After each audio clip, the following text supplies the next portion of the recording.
talk to me a little bit about resilience. You know, you always hear kids can bounce back from almost everything. How do we help to build resilience in our children? Well, resilience is the ability to endure a significant stress and to remain positive in the face of that adversity. The best way that we can help kids by being resilient is first and foremost being there for them.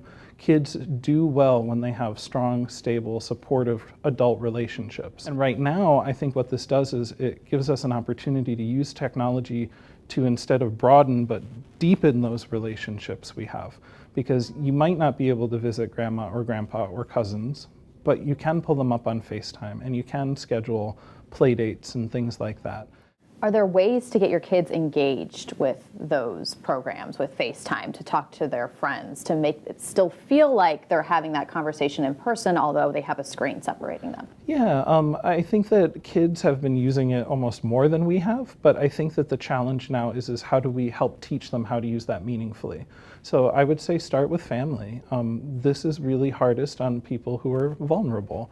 And right now the CDC recommendations are that you shouldn't visit grandma or grandpa if they have health issues or could be at risk.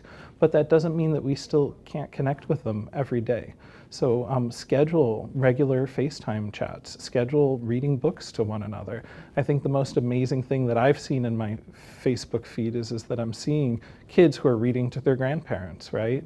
And that's a great way to build reading skills. It's a great way to have kids step up to a helping role, because you can tell them like, oh, well, this helps, you know, they want to see you and they feel good about hearing it from you. And it's kind of a win-win situation. I love that. Yes, my kids' teachers have been doing a lot of the reading as well, and that's a great way to keep them engaged. Are there any game recommendations that you may have for kids to play virtually with one another?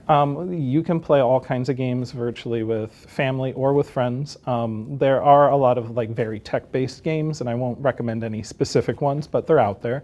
But you can go old-fashioned. You can play charades via a video chat. You can play Pictionary or Win, Lose, or Draw, right? Try to draw things. There are even great games I like Guess Who, because all you need is 2 sets. If you have one on either side, right? You can each take a card and flip down and play. You could do dance parties, you can make up stories.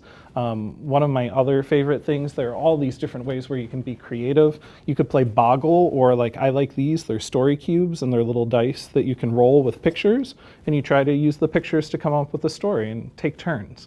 And I think that this is really an opportunity for creativity. Even if your child has blocks or Legos, you can have a design challenge and kind of see what you can make. Great, that's perfect advice. Thank you so much. We'll check back in with you again next week.